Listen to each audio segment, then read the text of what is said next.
Ini hanya perbedaan. Akhirnya kita disatukan. Yang menyatukan itu adalah silaturahim. Man ahabba ayyubsatalahu fi rizqihi, siapa yang mau dilapangkan rezekinya, wa yunsa'alahu fi atharihi, mau dipanjangkan umurnya, falyasil rahimahu, hendaklah dia menyambung tali silaturahim. Yang enggak datang karena hidupnya kurang berhasil, yang enggak datang karena dililit utang, yang enggak datang karena status sosial, jangan bersedih. Insya Allah pertemuan akan datang, kalian lebih pede untuk datang. Kenapa? Karena teman-teman kalian tidak memarkir mobilnya yang mewah di depan tempat pertemuan. Dia menjaga perasaan.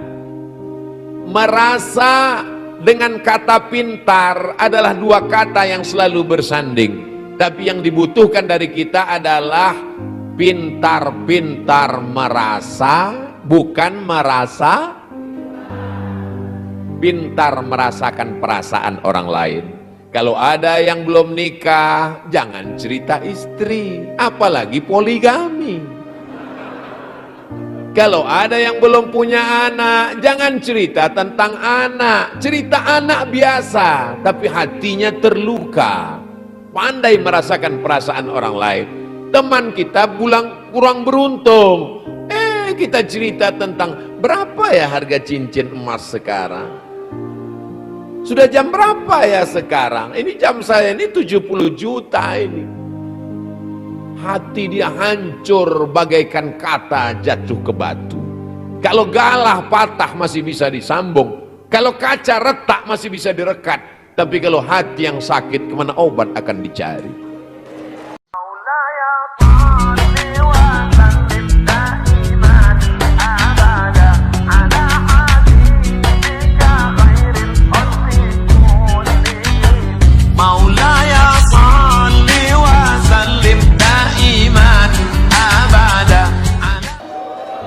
Masya Allah, tabarakallah. Apa makna reuni itu? Pada kesempatan ini saya ingin membagi tausiah pada momen yang sangat membahagiakan. Ini bulan Oktober, walaupun sudah lewat beberapa hari, tapi bulan Oktober masih momen disnatalis. Barakallahu fikum, mudah-mudahan Allah menurunkan keberkahannya. 3 manfaat yang bisa kita ambil dari reuni. Saya tidak ingin reuni itu hanya sekedar ajang menunjukkan keberhasilan. Reuni bukan untuk unjuk kehebatan. Manfaat dari reuni adalah bagaimana kita mengamalkan firman Allah, wa ta'awanu 'alal birri wat taqwa wa la ta'awanu 'alal ismi wal 'udwan. Reuni menjadi wadah, momen untuk saling tolong menolong. Saya enggak mau Ustaz Somad itu cuman pandai menceramahin orang aja. Dia cuman ngomong di SMK Negeri 1 saja. Sementara dia dengan teman-teman sekolahnya apa yang mereka lakukan? Saya lebih mau bercerita. Kami punya ikatan angkatan 96, maka di situ kami mulai mendata berapa yang teman kami laki-laki sudah meninggal. Tentu anak-anaknya perlu biaya sekolah. Berapa yang putus sekolah, berapa yang yatim. Jadi antara ibu-ibu ini nanti kalau ada bapak-bapak yang mulai mendata berapa yang meninggal, itu bukan dalam rangka untuk menginventarisir IGGI, Ikatan Janda-Janda Internasional. Jadi ibu jangan bawaannya cemburu. Mereka ini sedang beramal soleh, ingin supaya persahabatan itu bukan cuman waktu dulu bersama sama-sama STM yang berubah menjadi SMK, tapi ada kepedulian. Ana wa kafilul yatim kahataini fil jannah. Aku dan orang yang menyantuni anak yatim seperti ini di surga. Yatim yang mana? Prioritas yang ring 1 dulu. Amin. Meninggal teman saya pesan ke keluarganya, kalau ada anaknya yang SMP, tamat SD, usia sekolah, antar ke rumah. Saya nggak kaya, tapi insya Allah tamat SMP, tamat SMA gratis. Yang angkatan saya itu. Lalu kemudian yang satu lagi meninggal. Sama-sama satu kelas, sama-sama satu angkatan, sama-sama satu kursi. Teman paling berkesan meninggal. Datang saya ke kuburnya jam 12 baru sampai, karena dari kota Pekanbaru, ibu kota provinsi Riau, 4 jam. Terlambat saya datang, hanya tinggal pusaranya. Menangis sejadi-jadinya. Tapi tidak cukup hanya sampai di situ. Saya tanya, ada anaknya yang usia SMP? Ada. Yang usia SMP bawa nanti ke rumah, sekolahnya kita tanggung. Saya tidak mau, oh itu Somad itu kan cuma ngomong aja, ngomongin orang aja. Tapi untuk teman-teman dia sendiri, kami berbuat. Kami ketemu setiap bulan. Awal-awalnya cuma ketemu, foto, upload. Habis itu ngelihat berapa yang komen. Setelah itu, maka kalau kita buat reuni, tema besarnya adalah mau dibawa kemana hubungan ini. Bersama di SMK Negeri 1 Sukabumi, bertetangga di surga Jannatul Firdaus. Nanti masuk surga itu tidak sendirian, masuk surga itu berjamaah. Wasiqal ladzina taqaw rabbahum ilal jannati zumara. Mereka masuk ke dalam surga itu berjamaah. Insya Allah nanti di antara jamaah yang akan dipanggil malaikat masuk surga adalah jamaah SMK Negeri 1 Sukabumi. Dan ketika jamaah SMK Negeri 1 Sukabumi masuk, dan di antara antrian itu ada Abdul Somad di dalam. Malaikat nanya, ini orang mana? Orang Riau. Riau di mana? Sumatera. Ini Sukabumi di Pulau Jawa, Jawa Barat. Kenapa bisa masuk sini? Tanda tangan saya ada di SMK Negeri 1. Almar'u, ini Abdul Somad ini ngawur ini. Mana ada cerita masuk surga dengan orang lain? Hadisnya jelas. Almar'u ma'aman ahab. Orang akan masuk surga bersama dengan siapa yang dia cintai. Saya mencintai, menyayangi semua saudara saya yang ada di SMK Negeri 1 Sukabumi. Nabi mengatakan begitu. Kalau kamu sayang kepada saudaramu, ungkapkan, katakan inni uhibbukum fillah. Tapi coba ingat, waktu saya mengucapkan aku cinta kepada kamu semua, mata saya kan ke sana. Artinya kasih sayang kita ini karena Allah. Tak sayang maka tak cinta maka tak ngutang. Hubungan kita jangan dirusak hanya karena hutang piutang.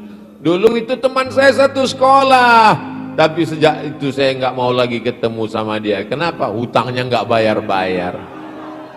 Maka di beberapa posting saya di Instagram, di Facebook, waktu saya ceramah tausiah di Bogor, saya dibawa bertamu makan siang di salah satu rumah jamaah. Saya foto di depan garasi mobilnya, ada tulisan di atas, memberi hutang menambah musuh. Betul. Tapi jangan gara-gara ini lalu kita tidak mau nolong. Saya kalau ada teman yang kesulitan, saya nggak mau kita jadi kelahi gara-gara ini. Saya cuman bisa ngasih segini, pakailah. Tapi kalau untuk ngutang seperti yang tadi nggak bisa. Saya khawatir nanti sholat saya nggak khusyuk, hubungan kita rusak, doa saya nggak makbul, terbayang wajah kamu asam urat saya naik, darah tinggi, penyumbatan pembuluh darah, apalagi jantung kita ini sekarang banyak nggak normal. Nggak normalnya jantung itu karena dua. Pertama, karena jatuh cinta. Kedua, karena jatuh tempo. Hari ini kebersamaan kita ini membahagiakan luar biasa. Maka jadikan wadah ini sebagai saling tolong menolong. Kalau grup WA-nya sudah ada, alhamdulillah. Kalau grupnya belum ada, buatkan grupnya. Grup itu cuma bisa 1000 Pak Ustadz. Kami kan banyak. Grup bisa sampai 3000. Tapi kan untuk beli aplikasinya mahal, 15 juta. Ustadz kok tahu? Tim ngasih tahu. Ustadz ini kita punya grup untuk buat kajian, Zoom-nya bisa 1000 orang. Tapi kalau kita beli ini bisa, nampaknya berat, besar. Tapi kalau patungan bersama menjadi ringan insya Allah. Mudah-mudahan reuni hari ini hanya starting point, titik awal garis start. Setelah ini ada program-program kemanusiaan ke depan. Ada program santunan yatim. Anak-anak saudara kita yang yatim ini paling enggak 3 kali setahun. Pas masuk sekolah, Idul Fitri, atau nyambut Ramadan, dan di awal tahun. Kan ini kebutuhan besar. Banyak sekali orang nyantuni anak yatim pas mau bulan puasa. Setelah itu dia lupa. Dia anggap menyantuni anak yatim itu, perut anak yatim itu laparnya pas di Sya'ban aja. Dia lupa perut anak yatim itu sama dengan kita. Anak yatim jangan dipajang. Ini anak kita. Anak teman kita ini anak kita. Ngelihat anak teman, ingat anak kita. Tapi jangan sampai ngelihat istri teman, lupa bini kita. Ini bahaya. Gimana rasanya kalau anak kita dipajang di depan orang banyak? Saya tidak menyalahkan, tapi ini true story, kisah nyata. Saya nanya ke anak yatim, bapak dulu kabarnya yatim? Iya. Apa yang paling menyakitkan dalam hidup bapak? Yang paling menyakitkan itu Ustadz Somad, ketika kami dipajang di depan orang banyak. Malunya Ustadz, sejak itulah saya nggak mau majang anak yatim. Kalau mau bantu, transfer langsung. Belikan plastik kresek besar, minyak 1 kilo, gula 1 kilo, ada kopi, ada teh, ada roti, ada ikan sarden, masukkan uang saku.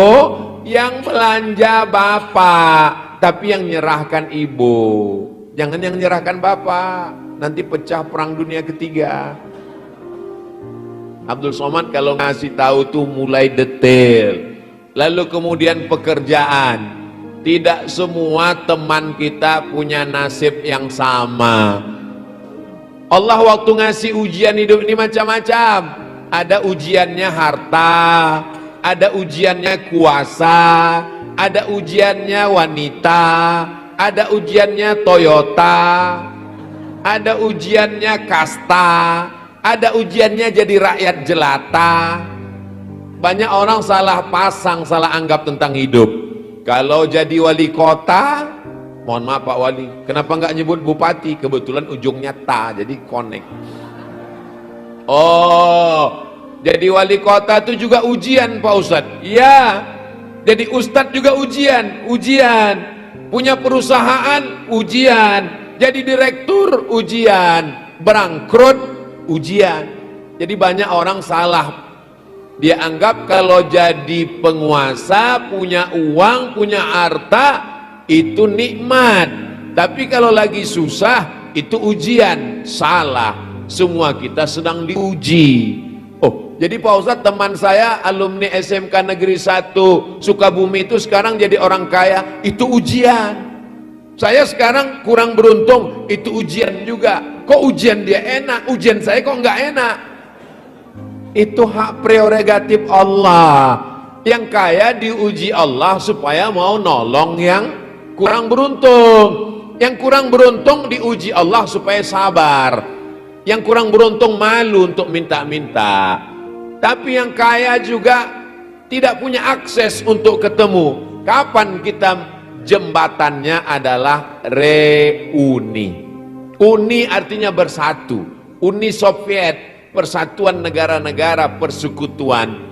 Reuni menjalin persatuan kembali. Yang dulunya kita memang pernah bersatu, tapi sekarang akhirnya kita kuliah di sana, yang ini menikah, bekerja, berpisah sekian tahun, ketemu lagi.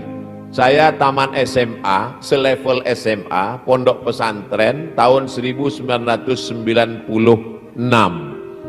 2016 ketemu lagi dengan teman-teman. Berarti 20 tahun gak ketemu. Ketika 20 tahun gak ketemu, ternyata peruntungan hidupnya macam-macam. Yang satu saya lihat bawa mobil, Masya Allah, berkilat, berkilau, lalat terpleset. Kawan-kawan mulai bisik, tuyulnya banyak ya. Mungkin bercanda, tapi ini sesungguhnya ada makna lain. Di saat itu kita lepaskan semua. Kalaulah kedatangan kita hanya untuk menyombongkan diri, menceritakan, untuk menunjukkan status sosial. Saya kalau lagi ketemu dengan teman-teman, peci saya copot, tidak pakai baju koko, enggak pakai sorban, saya pakai baju kemeja biasa saja, supaya teman itu enggak sungkan untuk dekat. Kita lepaskan semua atribut kita. Cuman kadang serba salah juga. Saya enggak pakai peci, enggak pakai sorban, yang perempuan-perempuan datang mau selfie. Ini bahaya. Nanti di crop orang disangka kita buka cabang. Itu makanya nanti kalau foto dengan Ustaz Somad mesti ada laki-laki di kanan kiri. Ini tetap dijaga. Kejahatan terjadi bukan karena ada hanya niat dari pelakunya, tapi juga karena ada kesempatan. Waspadalah. Yang yatim berapa, yang kurang beruntung berapa, yang perlu pekerjaan berapa. Di satu sisi ada yang berhasil sampai bingung dengan keberhasilannya, yang satu amat sangat kurang beruntung, pusing dengan kekurangannya. Jembatannya adalah reuni. Mudah-mudahan reuni ini menjadi jembatan kebersamaan kita. Tentu yang kurang beruntung malu untuk cerita, aku sekarang sedang susah, aku dililit utang. Nggak perlu cerita, teman lain yang menceritakannya. Kamu kan sekarang sudah berhasil, kabarnya kamu rumah yang besar megah mewah itu punya kamu sekarang direktur perusahaan, itu teman kita sedang kesulitan. Kata yang disangka berhasil, kamu ngelihat aku berhasil, memang itu rumah besar punya aku, mobil juga, tapi utangku lebih banyak dari yang ada. Rupanya dia susah juga. Gak mungkin semuanya susah. Kebersamaan inilah insya Allah akan yang membuat kenangan setelah kita mati, karena kita meninggalkan sesuatu. Berapa yang yatim, berapa yang fakir, berapa yang kurang beruntung, berapa yang perlu pekerjaan, berapa yang perlu kebaikan-kebaikan. Maka ini semua menjadi wasilah dalam rangka menyatukan yang dulunya terpisah menjadi dekat, yang dulunya retak menjadi terekat, yang dulunya patah menjadi tersambung. Bahasa kitanya reuni, bahasa Islamnya silaturahim. Silatu menempelkan, silatu mengeratkan, silatu merekatkan. Rahim, mohon maaf, rahim artinya kantong tempat janin dalam perut ibu-ibu saya. Saya dari rahim ibu saya, bapak dari rahim ibu bapak, ibu dari rahim ibu, ibunya ibu, ibu-ibu. Lalu kemudian rahim-rahim ini mau disatukan lagi. Karena pada dasarnya kita dulu berasal dari rahim yang sama, rahimnya Hawa, istrinya Adam alaihissalam. Sejak zaman Nabi Adam sampai Adam Smith, itu kita semuanya berasal dari rahim Hawa. Mohon maaf, jangan tersinggung. Yang nggak berasal dari rahim Hawa, tolong angkat tangan. Kalau ada yang ngaku berarti dia ikut mazhabnya Charles Darwin. Dari mana? Monkey. Kita semua berasal dari asal yang sama. Kebetulan saya ditiupkan ke dalam perut orang Sumatera. Makanya ngomongnya begini. Ada yang satu ditiupkan ke dalam rahim orang Makassar, agak karewa, baji-baji. Ada yang masuk ke dalam rahim orang Jawa. Gimana kalau ketemu orang Jawa? Pripun kabare api? Ada yang masuk ke dalam rahim orang Batak, biado alak ita sasudena. Ada yang masuk ke dalam rahim orang Minangkabau, orang Padang, Baakaba, lai rancaknya. Ada yang masuk ke dalam rahim orang Sukabumi, kumaha atuh damang. Hatur nuhun. Yang bisa cuman itu, kumaha, damang, hatur nuhun, sami-sami. Ada satu lagi, dahar. Itu pun katanya kasar. Ini hanya perbedaan. Akhirnya kita disatukan. Yang menyatukan gitu adalah silaturahim. Man ahabba ayyubsatalahu fi rizqihi. Siapa yang mau dilapangkan rezekinya, wa yunsa'alahu fi atharihi, mau dipanjangkan umurnya, falyasil rahimahu, hendaklah dia menyambung tali silaturahim. Yang enggak datang karena hidupnya kurang berhasil, yang enggak datang karena dililit utang, yang enggak datang karena status sosial, jangan bersedih. Aku tahu kalian nonton dari jauh melalui Ustadz Abdul Somad Official. Subscribe, like, share, and comment. Insya Allah pertemuan akan datang, kalian lebih pede untuk datang. Kenapa? Karena teman-teman kalian tidak memarkir mobilnya yang mewah di depan tempat pertemuan. Dia menjaga perasaan. Merasa dengan kata pintar adalah dua kata yang selalu bersanding. Tapi yang dibutuhkan dari kita adalah pintar-pintar merasa, bukan merasa pintar merasakan perasaan orang lain. Kalau ada yang belum nikah, jangan cerita istri, apalagi poligami. Kalau ada yang belum punya anak, jangan cerita tentang anak. Cerita anak biasa, tapi hatinya terluka. Pandai merasakan perasaan orang lain. Teman kita kurang beruntung. Kita cerita tentang berapa ya harga cincin emas sekarang. Sudah jam berapa ya sekarang? Ini jam saya ini 70 juta ini. Hati dia hancur bagaikan kata jatuh ke batu. Kalau galah patah masih bisa disambung. Kalau kaca retak masih bisa direkat. Tapi kalau hati yang sakit, kemana obat akan dicari? Maka kita jaga persatuan. Saya kasih tahu ke teman-teman saya, kalau kita lagi ngumpul, jangan cerita kau kerja di mana, jangan cerita kau prestasi apa, jangan bawa mobil kau yang mewah, jangan tunjukkan kau siapa. Kalau mau tunjukkan kau mau bantu berapa. Kalau memang kau kaya, tunjukkan kau mau sumbang apa. Kalau kau memang hebat, ajak kita semua ke rumah makan, yang bayar kamu sendiri. Kaulah yang paling kaya. Betul.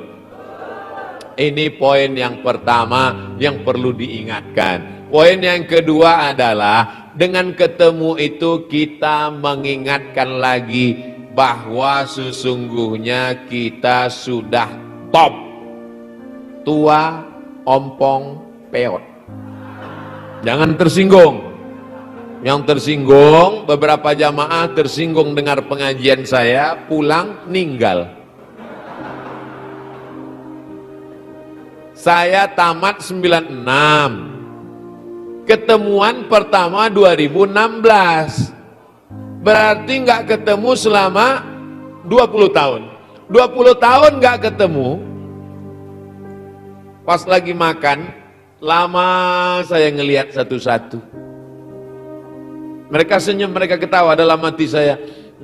Ini yang paling cantik dulu. Sekarang hanya tinggal kenangan semata. 20 tahun gak ketemu, pertanyaannya, anak kau berapa? 30 tahun gak ketemu, pertanyaannya, kamu sakit apa? Aku jantung koroner. Kamu diabetes meletus. Kamu asam urat. Kamu 40 tahun gak ketemu, pertanyaannya mulai seperti judul lagu, tunjukkan aku di mana kuburnya. 50 tahun gak ketemu, pertanyaannya berubah dan mulai dengan suara yang nyaris tak terdengar sambil berbisik, kamu pakai pempes merek apa? Kita tidak pernah tua. Itu perasaan saya. Saya ketemu dengan teman-teman dulu, kami tidak pernah merasa tua. Tapi tubuh kita sudah rapuh. Mata sudah rabun, kaki tidak dapat tegak lama, berbicara mulai menggetar, menggerigil. Tapi kemudian kita sesungguhnya adalah anak muda yang terjebak di tubuh orang tua. Kita ini semua tetap merasa muda. Saya yakin dan percaya, karena saya yakin perasaan kita sama. Bapak Ibu kembali ke SMK Negeri 1 Sukabumi ini persis seperti saat sekolah dulu, betul? Tuh, pada ngaku semua. Tapi sebagian kita sudah mulai meninggalkan dunia hitam. Siapa itu? KPU, kepala penuh uban. Mohon maaf KPU, jangan tersinggung. Sebagian kita sudah mulai, tak usahlah saya sebutkan, semakin panjang saya sebutkan, semakin lama penderitaan kita tersakiti. Saya hanya mengingatkan bahwa kita sudah berangsur-angsur, bunga yang mekar harum semerbak, lalu kemudian mulai menguning, tak lama setelah itu layu dan mati. Itu memang sudah ciri bunga. Adik-adikku yang masih belajar di SMK negeri, kalian sekarang sedang hijau-hijaunya, sedang cantik-cantiknya, sedang mekar-mekarnya. Berapa anak SMK negeri 1 Sukabumi sekarang, Pak Kepala Sekolah? Lebih kurang 2000 orang, Pak Ustadz. Allahu Akbar, nikmat besar. 2000 bunga kuntum mekar harum semerbak. Tapi lama-kelamaan dia mulai kuncup, kuning, dan layu. Satu-satunya bunga yang tidak layu cuma satu, bunga plastik. Maka banyak perempuan sekarang ingin tidak layu karena suaminya mulai mengancam, jangan layu. Akhirnya wajahnya kresek semua. Makanya nasihat jamaah, Ustadz Somad jaga kesehatan ya. Ustadz Somad jangan terlalu banyak jadwal tausiahnya ya. Ustadz Somad jaga tidur pola makannya ya. Kenapa? Karena kesehatan ini amat sangat berharga. Jadi kalau kita ketemu itu, kita sedang ingat si Anu meninggal. Saya Bu, saya Pak, dulu selalu berpikir aku akan mati tahun 2040. Kenapa Ustaz berpikir begitu? Saya buat di laptop jadwal saya 2023, 2024, 2025, 2026 sampai 2040. Ada programnya semua. Saya buat program sampai 2040. Kenapa Ustaz sampai 2040? Karena saya berpikir saya lahir 1977, umur 63 meninggal, berarti 2040. Sampai akhirnya teman-teman seangkatan itu meninggal. Sama-sama ke kampus, sama-sama di kelas, sama-sama ngobrol waktu dosen ngomong, sama-sama kena lempar pakai penghapus. Sama-sama sarapan pagi di kantin, sama-sama minum susu, sama-sama minum teh. Dia teman yang paling berkesan yang saya ingat. Kenapa? Karena dialah yang paling baik. Memang orang baik ini selalu kita ingat. Teman yang paling kita ingat itu dua, yang paling baik dengan yang paling nakal. Lalu kemudian dia meninggal, padahal dia jauh lebih sehat dari saya. Di situ saya berpikir, maka aku mungkin tak sampai 2040. Selalu saya berubah cara pandang. Hari ini adalah hari terakhir saya. Kalau saya masih hidup besok pagi berarti bonus dari Allah Subhanahu wa Ta'ala. Tapi saya tidak ingin pulang dari sini ibu bapak semuanya bawaannya mau mati. Ketika nanti ditanya sama teman-teman, gimana program kita anak-anak SMK Negeri 1 Sukabumi? Jangan berpikir tentang program, karena ini hari terakhir kita. Bukan itu maksud saya. Kalau hari ini adalah hari terakhir saya, maka saya akan mengisi tausiah dengan full, karena boleh jadi ini tausiah terakhir. Kalau ini hari terakhir saya akan jumpai semua orang dengan senyum, dengan ramah, dengan tim saya baik, karena boleh jadi ini hari terakhir saya. Bahwa saya besok pagi masih hidup, berarti itu bonus tambahan amal soleh. Alladzi khalaqal mauta, Allah menciptakan mati, wal hayata, Allah menciptakan hidup, liyabluwakum ayyukum ahsanu amala, karena Allah ingin menguji siapa yang paling baik amalnya. Bicara tentang ngomong, saya lah yang paling banyak ngomong sekarang. Tapi ternyata yang dinilai bukan siapa yang paling panjang ngomongnya, tapi yang paling baik amalnya. Ada orang yang gak ngomong sama sekali, diam 1000 bahasa, tapi amalnya luar biasa. NATO, no action, talking only. Na'udzubillah. Man kasura kalamuhu kasura saktuhu. Siapa yang paling banyak ngomongnya, dialah yang paling banyak salahnya. Di antara kita ini semua, siapa yang paling banyak salahnya?